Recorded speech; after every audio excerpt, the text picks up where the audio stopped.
Our next topic is 6.3 extraction of aluminium, iron, copper।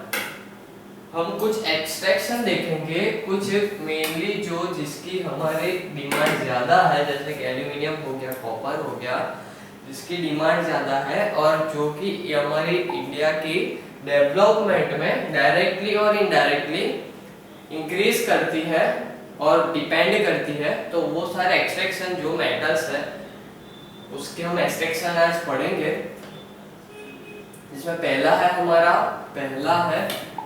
Aluminium.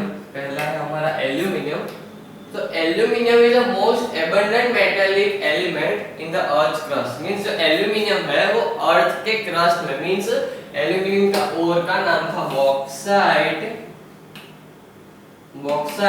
अर्थ के crust में बहुत ज्यादा मिलता है। मोस्ट एबंडेंट मींस सबसे ज्यादा प्रेजेंट है in variety of aluminium silicates such as clay, micas and feldspars. ये जो फॉर्म है एल्यूमिनियम एंड सिलिका, ये दो एक दूसरे के साथ फॉर्म होकर कंबाइन होकर क्ले, माइकास या फिर फेल्डस्पार्स कंपाउंड फॉर्म करते हैं, जो कि अर्थ के ग्राउंड के अंदर प्रेजेंट होता है, क्रस्ट के नीचे। The only ore of aluminium which is profitable to extract the metal is bauxite। Mean जब हम मान ले कि बॉक्साइट के अलावा जितने भी ओर है जिसमें से एल्यूमिनियम निकल सकता है वो सब क्या है, मिनरल्स है। लेकिन बॉक्साइट एक ऐसा मिनरल है जिसमें से प्रॉफिटेबली हम एल्यूमिनियम निकाल सकते हैं, जिसमें चीपेस्ट रेट में हम निकाल सके। बाकी सब एक्सपेंसिव हो जाएगा और हमें प्रॉफिट बहुत कम मिलेगा। तो हम पूरी प्रोसेस अब पढ़ेंगे। The bauxite is first freed from silica and iron 3 oxide impurities by dissolving it in the sodium hydroxide and then precipitating aluminium hydroxide by seeding the solution with a little aluminum hydroxide। अब basically पहले किया क्या कि जो भी aluminium हमें extract करना था बॉक्साइट में से Al2O3.2H2O में से, तो Al2O3.2H2O उसको वाटर के साथ एक सॉल्यूशन बनाया लिक्विड सॉल्यूशन, जिसमें इंप्योरिटीज डिसॉल्व हो जाए और हमें सोडियम हाइड्रोक्साइड आयन मिले। ओके, सोडियम हाइड्रोक्साइड आयन मिले। आगे देखेंगे।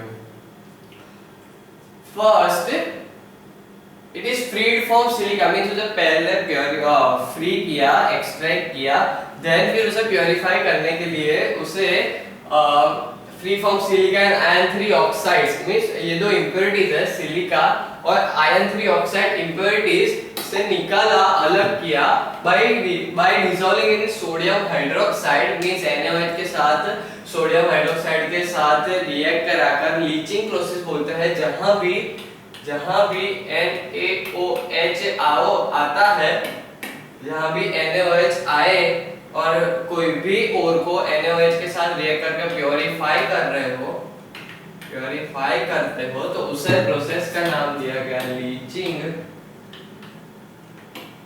जिसमें NaOH के साथ 420 केल्विन के टेम्परेचर पर रिएक्ट कराकर उसे हाइड्रोक्साइड में चेंज करते हो। ओके, तो then precipitating aluminum hydroxide by seeding the solution with little aluminum hydroxide, थोड़ा aluminum hydroxide डालकर सीडिंग कर aluminum hydroxide precipitate किया, मींस हमें मिला aluminum hydroxide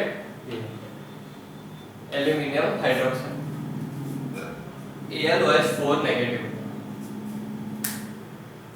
अब AlOH4 को एक्वा सॉल्यूशन में वापस रिएक्शन करवाकर सीडिंग, यहाँ पर सीडिंग टेक्स प्लेस किया। ये सीडिंग हुई हमारी, जिसमें सीडिंग मींस हमारा जो ये कंपाउंड था AlOH4 में थोड़ा सा एल्यूमिनियम हाइड्रोक्साइड डाला तो बाकी सब भी हमें फिर AlOH3 मिला, मींस हमारा फर्स्ट प्रोडक्ट हुआ AlOH3। Pure aluminium oxide is obtained out by heating the aluminium hydroxide. अब AlOH3 को जब हमने हीट किया तो हमें मिला Al2O3 + 3H2O। 3H2O रिएक्शन में ही रहेगा, लेकिन हमें प्योर एल्यूमिनियम मिला Al2O3। ओके, अब it is dissolved in molten cryolite.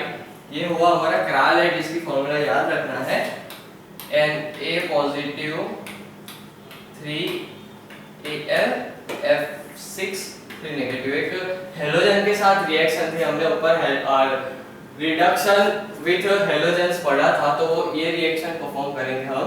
And the electrolyse by 900 Celsius using a number of graphite blocks as anode and graphite line bath as a cathode. और graphite का हमने anode और cathode लिया purification में। Aluminium is discharged at the cathode and collects at the bottom of the molten electrolyte as a liquid, from where it can be tapped from off and allowed to solidify. Oxygen is evolved at anode and slowly burnt away carbon dioxide.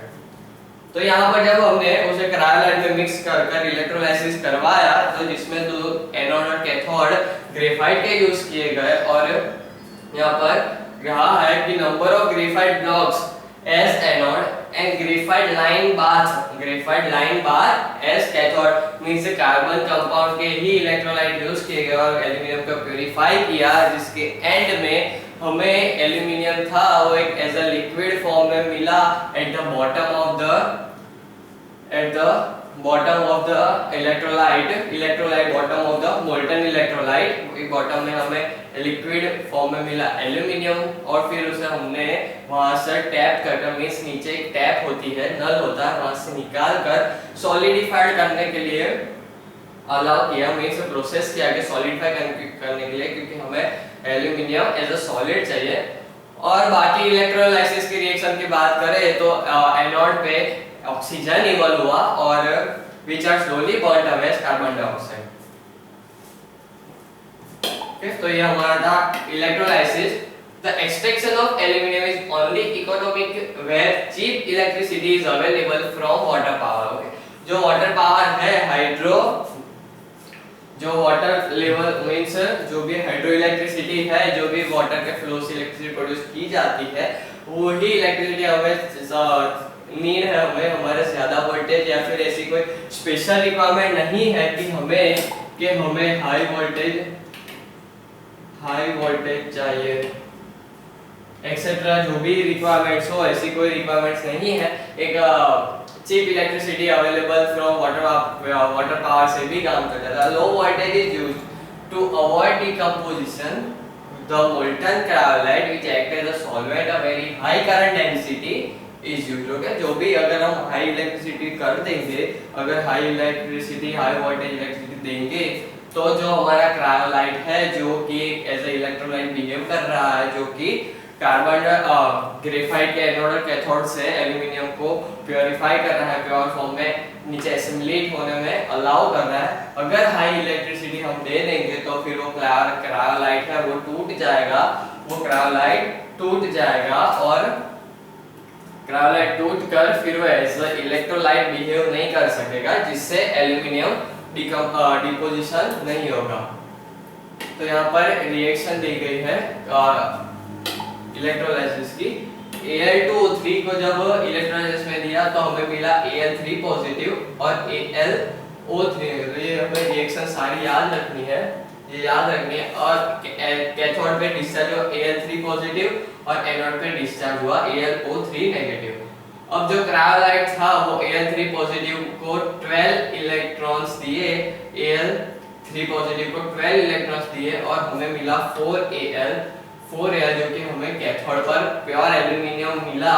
और जो AlO3 negative था वो टूट कर decompose होकर 2 और cryolite के साथ रिएक्ट कर 2AlO3 + 3O2 + 12 इलेक्ट्रॉन यहाँ से लिबरेट किया। अब ये 12 इलेक्ट्रॉन यहाँ से यहाँ गए और Al3 पॉजिटिव को फिर 4Al में कन्वर्ट किया, ऐसे 4Al फिर bottom of the cryolite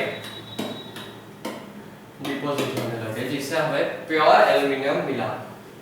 however ये जो रिएक्शन है वो बहुत कॉम्प्लेक्स है, लेकिन यहाँ पर बहुत शॉर्ट फॉर्म में दिखाई गई है। ओके, तो ये था हमारा फर्स्ट प्रोसेस है leaching. First process is leaching, then second is electrolysis. Okay, leaching में NaOH के साथ रिएक्शन करवाया और हमें मिला Al2O3। ओके, Al2O3 मिला। और सेकंड प्रोसेस थी इलेक्ट्रोलाइसिस। इलेक्ट्रोलाइसिस में क्रायोलाइट के साथ रिएक्शन करवाई, इलेक्ट्रोलाइसिस करवाई, जिसमें एनोड और कैथोड यूज हुआ कार्बन का। Okay, carbon rods and lined carbon, lined graphite, okay, इसका यूज किया।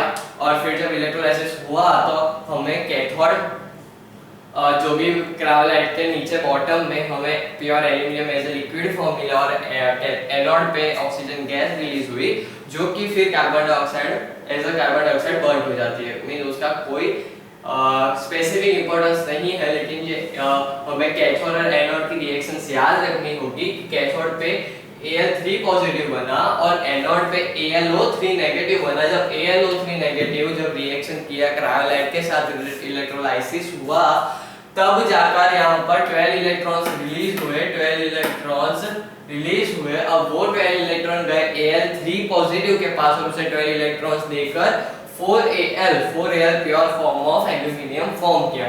तो यहाँ तक था हमारा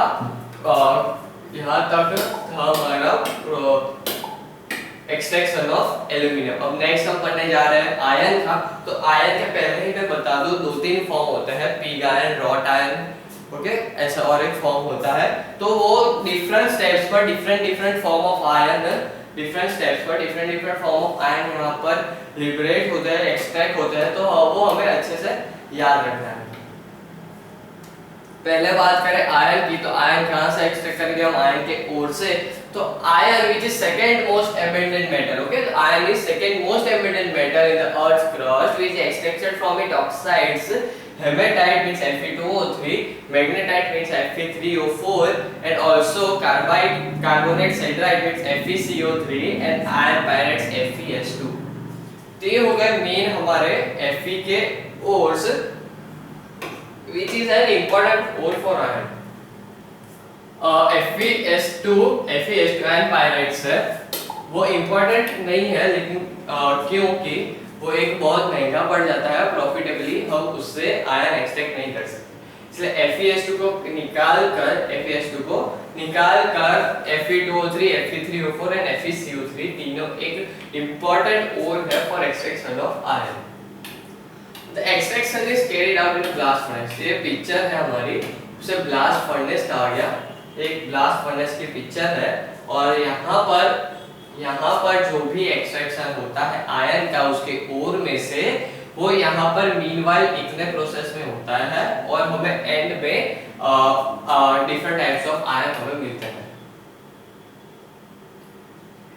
Vary in size to 25 to 60 meters, okay, 25 to 60 meters बड़ा यहाँ पर हाइट में आयन ब्लास्ट फर्नेस होता है, and 10 metre in diameter, 10 metre बड़ा यहाँ पर ब्लास्ट फर्नेस होता है। It is constructed from steel in the inner regions lined with fire bricks, okay, अंदर जो ब्रिक्स से फॉर्म किया जाता है inner lining, and charge of iron और लाइमस्टोन एंड कोक। अब जो ऊपर जो सरफेस है हमारी, ऊपर जो सरफेस है वहां से हम आयरन का और लाइमस्टोन एंड कोक ये तीनों मिक्स कर हम ऊपर से ब्लास्ट फर्नेस में एंटर करते हैं। यहाँ से आयरन और कोक एंड लाइमस्टोन, आपको पता होगा कि लाइमस्टोन और coke as a reducing agent behave करते हैं। इसी वजह से जो आयरन का ओर है उसे क्या है, Al2O3, या फिर ये हमारा आयरन का ओर है जो कि रिड्यूस होगा कोक और लाइमस्टोन की हेल्प से, और हमें नीचे मिलेगा प्योर आयरन। तो देखते हैं प्रोसेस क्या होती है। Preheating at the temperature of 600 degree Celsius, 600 degree Celsius पे हम हीट करते हैं, is injected into the furnace through a number of pipes called tuyeres. तो यहाँ पर टायरस कहते हैं,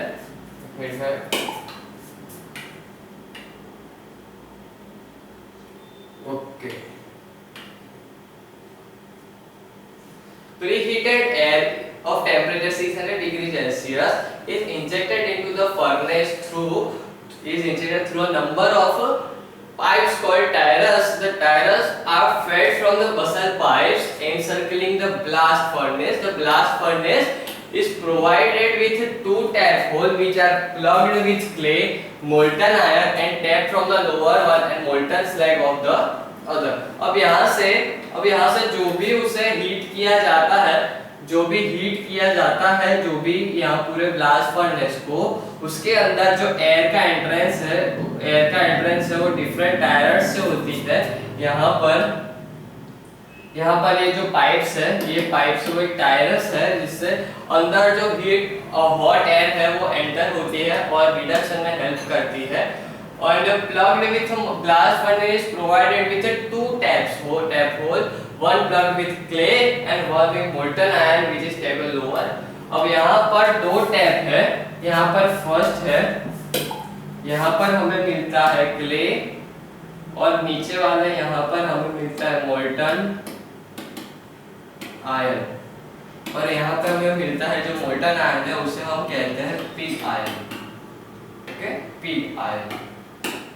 ब्लास्ट फर्नेस एंड में हमें पिग आयरन मिलता है, ब्लास्ट फर्नेस एंड में हमें पिग आयरन मिलता है। From the production of iron is continuous process and depending upon its size, the blast furnace can produce 1000 to 1800 tons of iron every 24 hours. मतलब per day वो 1000 to 800 tons of iron extract करते हैं। The energy and reducing agent required for the smelting of iron are obtained by combustion of coke. The temperature at the charge increase steadily as it falls to the ascending combustion gases. Okay, जो भी carbon है, जो भी हमने Coke और limestone डाला वो उसे रिड्यूस करने में हेल्प करेगा at the temperature of 700 degree Celsius. The iron ore is reduced to spongy iron by the carbon monoxide. Okay, जो भी यहाँ पर कोक और ऑक्सीजन की रिएक्शन हुई, यहाँ पर कोक प्लस ऑक्सीजन हुआ, वहाँ पर हमने कार्बन मोनोऑक्साइड फॉर्म हुआ और जब कार्बन मोनोऑक्साइड ने आयरन के ओर के साथ Fe2O3 के साथ रिएक्ट किया तो हमें मिला 2Fe plus CO2। अब CO2 तो बाहर फ्लो हो जाएगा और हमें मिला प्योर आयरन जो कि हुआ 2Fe। Still the reaction is reversible। अब भी जब तक वो ब्लास्ट फर्नेस में है तब तक ये रिएक्शन रिवर्सिबल हो सकती है और वेटेड फेवर वापस वो FeCO3 फॉर्म कर सकती है। तो लाइमस्टोन तब वहां पर आया, लाइमस्टोन जो कि लाइमस्टोन का डिकम्पोजिशन हुआ CaO and Ca2 और जो आयरन में जो इम्प्योरिटी थी सिलिकॉन की, आयरन में जो इम्प्योरिटी थी सिलिकॉन की, तब CaO इम्प्योरिटी के साथ मिक्स होकर एक स्लैग फॉर्म किया। यहाँ पर SiCaO यहाँ पर SCaO को हम कहेंगे फ्लक्स और यहाँ पर जो फॉर्म हुआ उसे हम कहेंगे स्लैग। और जब ये कार्बन बचा था वो Ca2 के साथ रिएक्ट कर 2CO यहाँ पर भी फॉर्म करेगा और ये रिडक्शन में हेल्प करेगा। The reduction of iron oxide is completed by the coke at the temperature at the region of 1200 degrees Celsius and cementite Fe3C and graphite enters the iron. Okay. The other reaction also occurs at high temperature. For instance, silica is reduced to silicon which enters the iron as ferrosilicates. Silicon with SiO2 जो भी impurities थी वो सारी एक fix form में तो react होगी नहीं, जहां उसे मिलेगा वहां रिएक्ट होगी। तो एक 1200 टेम्परेचर पे भी SiO2 जो कि इम्प्योरिटी थी वो 2 कार्बन के साथ रिएक्ट कर silicon plus 2CO means carbon monoxide और सिलिकॉन फॉर्म करती है और यहाँ पर हमें सिलिकॉन भी मिलता है। तो molten metal is either run out to the moulds of sand when it is known as pig iron, जो भी वो लिक्विड फॉर्म में सैंड के मोल्ड में से बाहर आ जाए एंड वाले तो उसे हम पिग आयरन करेंगे। और mould generally convert directly in form of liquid to form steel making plants. The slag is tapped from the surface as a liquid and can be used as concrete or blown into a woolly material to use for insulation. Okay, तो यहाँ पर हो गया उसका pig iron और simple iron में difference. और यहाँ पर अगर सैंड के साथ वो बाहर आए तो उसे कहा गया पिग आयरन, और अगर लिक्विड स्टेट में बाहर आए तो उसे स्टील मेकिंग प्लांट्स में डायरेक्ट ट्रांसपोर्ट किया जाता है और लिक्विड फॉर्म में ही फिर उसे अलग अलग शेप्स में डाला जाता है और मटेरियल्स में इंसुलेशन में भी यूज किया जाता है। तो hot gas emerging from the top of the surface contains appreciable amounts of carbon monoxide and are burnt in copper stoves to preheat the air to blast। Okay, तो यहाँ पर हॉट गैसेज जो emerge कर रही है उससे stoves में भी यूज किया जाता है, जो कार्बन मोनोऑक्साइड रिलीज होता है। Carbon monoxide is a very harmful gas. Next is there are another type of iron which is produced during the blast furnace, that is cast iron। Iron casting are made by mixing the pig iron, मतलब जो हमें pig iron मिला उसके साथ हम pig iron, जो हमें pig iron मिला, pig iron plus scrap iron, छोटे छोटे टुकड़े आयरन के, उसे स्कार्प्स कहा गया। स्कार्प्स प्लस कोक और पिग आयरन मिला, उसे वापस हमने स्कार्प आयरन और कोक के साथ वापस ब्लास्ट फर्नेस में हॉट एयर में डाला, तो वहां से जो फिर आयरन हमें मिला उसे कहा गया कास्ट आयरन, उसे कहा गया cast iron. The molten iron is poured into the made to articles such as manhole covers, guttering machinery frames and drain pipe। जो कास्ट आयरन की इंपॉर्टेंस है, जो यूटिलाइजेशन है कि यहाँ यूज होता है, वो हमें ये याद रखना है। Cast iron expands slightly on solidifying and therefore faithfully produce the shape of the mold। जो भी कास्ट आयरन है वो उसके जो manhole covers, gutters, machinery frames, बाकी जो बहुत हाई टेंसाइल होते हैं, हाईली टेंसाइल मींस जिनमें टेंसाइल पावर ज्यादा होती है, ज्यादा स्ट्रॉन्ग होता है, वो सब मटेरियल्स कास्ट आयरन से बनाए जाते हैं। और जो सॉलिडिफाइंग होते हैं उनको जब हम कूल डाउन करते हैं मोल्ड में शेप देकर जब हम कूल डाउन करते हैं तब जाकर वो ज्यादा एक्सपांड होते हैं और अपनी प्रॉपर्टी रिगेन करते हैं और अच्छी तरह से टेंसाइल स्ट्रेंथ गेन कर पाते हैं और वो बहुत स्ट्रॉन्ग होते हैं, और वो यूज करते हैं हम ड्रेनेज पाइप्स में। Okay, it is extremely hard but unfortunately it's very brittle. वो बहुत हार्ड होते हैं लेकिन जब टूटता है तो वो छोटे छोटे पार्ट्स में टूट जाते हैं and will fracture if the struck by the sharp blow. Okay, sharp blow से ब्लो से हम उसे तोड़ना चाहे तो वो टूट जाते हैं। The impurities in cast iron lower the melting point to the 1535 degree Celsius to pure iron to approximately 1200 degree Celsius. यहाँ पर कास्ट आयरन को पिग आयरन से थोड़ा स्ट्रॉन्ग बताया गया और यहाँ पर जो भी उसकी इंपॉर्टेंस है, कहाँ यूज होते हैं वो बताया गया। wrought iron, this is made up by heating impure iron by hematite so that impurities are oxidized। okay, अब इसे जो कास्ट आयरन था उसे और ज्यादा प्योर किया गया, और ज्यादा प्यूरिफाई किया गया, जो कार्बन का अमाउंट था वो और कम किया गया, जिससे हमें और pure amount of carbon iron मिल सके। तो यहाँ पर this is made by heating impure iron with haematite so that impurities are oxidised, और जो इम्प्योरिटीज है उसमें वो ऑक्सीडाइज हो जाए और carbon is converted to carbon monoxide and silicon and manganese to slag. Means हमें बहुत प्योर अमाउंट ऑफ आयरन मिले। नाउ Fe2O3 प्लस और उसे रिड्यूस किया गया जिससे Fe+3CO मींस हमें बहुत प्योर आयरन मिला और जो भी इम्प्योरिटीज थी वो रिमूव हो गई। As the impurities are removed, the melting point of iron rises to about 15 degree Celsius. जो प्योर में आयरन है उसका मेल्टिंग पॉइंट 15 डिग्री सेल्सियस तक कन्वर्ट हो जाता है and positive mass is removed from the furnace and calls and work under the hammer to squeeze the slag. जो भी उसे हैमरिंग किया जाता है जिससे उसकी इम्प्योरिटीज वो स्क्वीज हो जाए और इस निकल जाए as a form of slag. The wrought iron is tough, malleable, ductile, जो भी प्रॉपर्टी हम आयरन की देखते हैं वो सारी रॉट आयरन्स होती है and it is worked by blacksmith into chains, railway carriage, coupling and ornamental gates. Okay, जो भी ज्यादा इंपॉर्टेंस है जैसे कि आयरन मेकर जो भी ब्लैकस्मिथ होते हैं वो उसे बनाते हैं वो आयरन रॉट आयरन होता है। तो यहाँ पर हमने देखा कि एक्सट्रैक्शन ऑफ रॉट आयरन, जो कि there are 3 types of iron, pig iron, cast iron, wrought iron. जो पिग आयरन वो सबसे पुअर क्वालिटी होती है कास्ट आयन उससे ज्यादा स्ट्रॉन्ग होता है लेकिन ब्रिटल होता है, बट जो रॉट आयन है वो सबसे स्ट्रॉन्ग होता है और ना ही ब्रिटल होता है, और उसे कई वेज में हम डाल सकते हैं।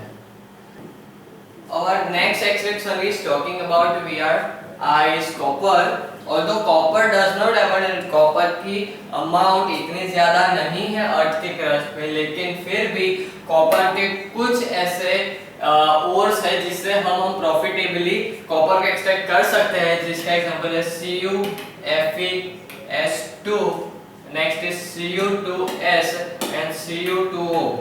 तो ये हो गया हमारे cuprite, copper glance and copper pyrite, जो कि प्रॉफिटेबली हम जिसमें से कॉपर एक्सट्रैक्ट कर सकते हैं। तो extraction of from copper pyrites will be considered, copper pyrite से हम कैसे एक्सट्रैक्ट करते हैं वो हम देखेंगे। तो ओर इज पल्वराइज्ड, ओके, जो ओर है उसे पाउडर्ड फॉर्म में किया जाता है, ओर को पाउडर्ड फॉर्म में कन्वर्ट किया जाता है, concentrated by flotation process and roasted in limited supply of air to convert iron into iron oxide। Okay, तो ये रेशियो याद रखनी है। FeCuS2 के जो पाउडर फॉर्म ने कन्वर्ट कर दिया हुआ हमारा पाउडर फॉर्म प्लस O2 में जो हमें रोस्टिंग किया गया प्रेजेंस ऑफ ऑक्सीजन, तो हमें मिला Cu2S, SO2 एंड FeO। अब Cu2S को हमने फ्लोटेशन किया तो हमें मिला फ्लोटेशन में Cu2S को फ्लोटेशन किया तो हमें मिला Cu2O मींस कॉपर ऑक्साइड हमें मिला। अब हमने देखा कि जो कॉपर ऑक्साइड है उसमें इंप्योरिटी है SiO2 की, सिलिका की, SiO2 की इंप्योरिटीज है, तो फिर हमें उसने कैल्सिनेशन किया। तो mixture is heated in absence of air to convert Fe3 oxide into slag, means FeSiO3 को हमने स्लैग फॉर्म किया और हमें एंड प्रोडक्ट मिला था Cu2O और Cu2S, ये रहा Cu2S। अब Cu2S को जब हमने ऑक्सीजन के साथ रिएक्ट करवाया तो हमें मिला Cu, कॉपर प्योर फॉर्म मिला, और SO2 जो कि निकल गया, और ये हमें मिला blistered copper. Okay, blistered copper, क्योंकि SO2 ये कॉपर हमें मिला, इसमें से SO2 रिलीज होगी जिसकी वजह से यहाँ पर होल्स फॉर्म हो जाएंगे और इसे कहा गया ब्लिस्टर्ड कॉपर, क्योंकि उसमें छोटे-छोटे होल्स होते हैं। तो ये था हमारा कॉपर का एक्सट्रैक्शन। सेम जिंक का काफी हद तक वो भी एक बहुत यूजुअली एक्सट्रैक्टेड किया जाता है जिंक ब्लेंड में से। जब भी कोई भी और में आपको सल्फर दिखाई दे तो यही समझना है कि इसे फोर्थ फ्लोटेशन किया और फोर्थ फ्लोटेशन से इसे प्यूरिफाई किएगा, एक्सट्रैक्ट करेंगे। जो extraction of zinc blend, that is ZnS2 and calamine ZnCO3, zinc ores are first concentrated then roasted in air to convert them into XR। Okay, पहले उसे concentrate करते हैं, मींस ZnS को pure करते हैं, then फिर उसे रोस्टिंग करते हैं। Roasting mean heating in presence of oxygen, roasting करता है जिसके वजह से हमें जिंक ऑक्साइड मिलता है, और फिर उसे रिड्यूस करके हमें जिंक एक्सट्रैक्ट कर लेते हैं। तो the sulphur dioxide produce used is means यहां पर जिंक हमें मिला, जिंक ब्लेंड को जब हमने रोस्टिंग किया Zn में तो हमें मिला ZnO ऑक्साइड मिला। और बात करें हम जिंक कैलामाइन की, मींस यहाँ पर कैलामाइन की, तो कैलामाइन को जब हमने रिड्यूस किया तो हमें मिला ZnO प्लस CO2, मींस दोनों में हमें मिल रहा है जिंक ऑक्साइड। अगर हम ZnS से एक्सट्रैक्शन करें तो हमें मिलेगा 2ZnO, और ZnCO3 से हम एक्सट्रैक्शन करें तो हमें मिलेगा ZnO, मींस हमें जिंक ऑक्साइड ही मिल रहा है। तो फिर जिंक ऑक्साइड को हम कोक या फिर कार्बन डाइऑक्साइड से क्या करेंगे, रिडक्शन करेंगे जिससे हमें जिंक ऑक्साइड से जिंक हमें फॉर्म होगा और कार्बन मोनोऑक्साइड गैस रिलीज होगी। Liquid zinc is ran out into the mold and solidified. The hot carbon monoxide is used to preheat the briquettes, means जो भी वहां पर और रिडक्शन हो रहा है यहाँ पर जिंक ऑक्साइड का जिंक में, वो यहाँ पर जो हॉट कार्बन डाइऑक्साइड होती है वो भी उसमें हेल्प करती है टेम्परेचर को हाई रखने में, जिससे जो जिंक ऑक्साइड है वो काफी ज्यादा हद तक रिड्यूस हो जाए। Okay,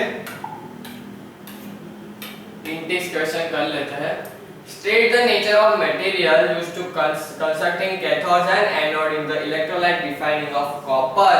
Write down the equation for reaction takes place. जैसे हमने कॉपर के उसमें पढ़ा था, ऊपर यहाँ पर रिएक्शन दी गई थी। कार्बन के कैथोड और एनोड यूज करते हैं। ये रिएक्शन है द कैथोड एंड एनोड।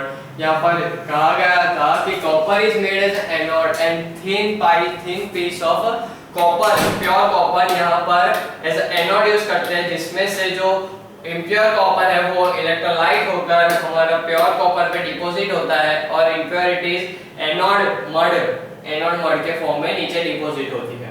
और केमिकल रिएक्शंस जो ऊपर थी वहां से लिख लेना और पूरी रिएक्शन याद कर लेना। Which method is used for refining metals that are easily fused? एक दूसरे के साथ फ्यूज्ड है, तो हमें पहले देखना होगा कि वो किसके साथ फ्यूज है। उसे अगर सल्फर के साथ और फ्लोरोफोरेशन से रिड्यूस करना पड़ेगा, फ्लोरोफोरेशन करना पड़ेगा, जिससे फिर हमें ऑक्साइड फॉर्म हो। और ब्लास्ट फर्नेस भी एक इजी मेथड है, जिसमें अगर फ्यूज हो तो हीट की वजह से वो रिलीज हो जाए, एक दूसरे से फ्री हो जाएंगे और इजीली रिड्यूस होंगे। Which metal are refined by poling? Which metal is refined by poling? Poling में कार्बन की रॉड्स या फिर बैम्बू से रिड्यूस करते हैं, जिसमें एग्जांपल्स हो जाते हैं हमारे copper and tin. Okay, copper and tin हमारे एग्जांपल हो गए पोलिंग के, जिसमें ग्रीन लॉग या फिर बम्बू को मिक्सर में स्टीर करता है, जिससे रिडक्शन होता है और हमें प्योर मेटल मिलता है। Name of metal which purifies by distillation. जो भी वॉलेटाइल होके कंपाउंड, जो भी वॉलेटाइल होके अगर हम उसकी बात करें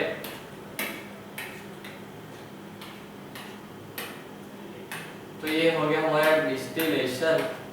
तो volatile compound like zinc, mercury, जो से यहाँ पर वॉलेटाइल मेटल और नॉन वॉलेटाइल इंप्योरिटीज या फिर वॉलेटाइल इंप्योरिटीज और नॉन वॉलेटाइल मेटल होगा, तो यहाँ पर डिस्टिलेशन से हम उसे रिफाइन करेंगे। Name any three elements which is refined during electrolyte refining. तो जैसे हम देखा एल्यूमिनियम था, कॉपर था, एल्यूमिनियम कॉपर का हो रहा था, एक एल्यूमिनियम का हो रहा था।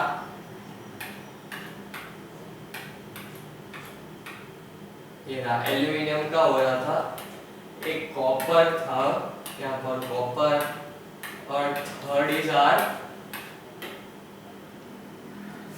सोडियम NaCl वाला एल्यूमिनियम ही है ये, डोज प्रोसेस। टीन हो जाएगा हमारा tin.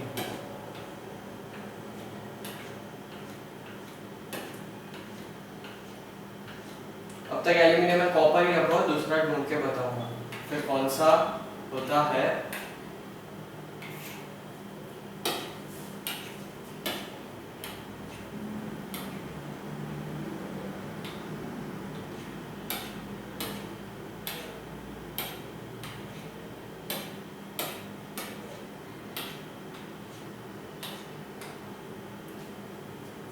What is role of cryolite in extraction of aluminium? तो cryolite उसको इलेक्ट्रॉन प्रोवाइड कराता है, जिसमें Al3 पॉजिटिव इलेक्ट्रॉन लेकर pure aluminium as a liquid form deposit करता है।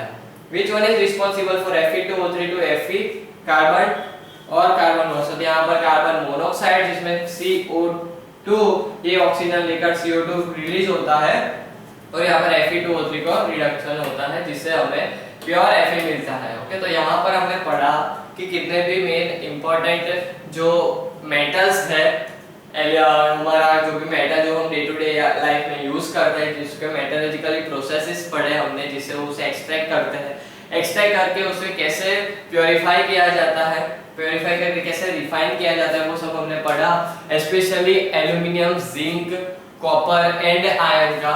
तो यहाँ पे हमने देख सकते हैं कि जो यहाँ पर हमने बेसिक्स पढ़ा कि कार्बन एक रिड्यूसिंग एजेंट है, सोडियम, मैग्नीज, हाइड्रोजन सब एक रिड्यूसिंग एजेंट है, उनके क्या क्या इंपॉर्टेंस और कैसे कैसे यूज करते हैं। तो यहाँ पर हमारा चैप्टर कंप्लीट होता है। एक्सरसाइज खुद कर लेना, डाउट हो तो पूछ लेना, हम फिर से करेंगे एक बार एक्सरसाइज अगर कोई पर्टिकुलर क्वेश्चन में डाउट ना हो और पूरी एक्सरसाइज में कुछ डाउट हो तो। Okay, thank you.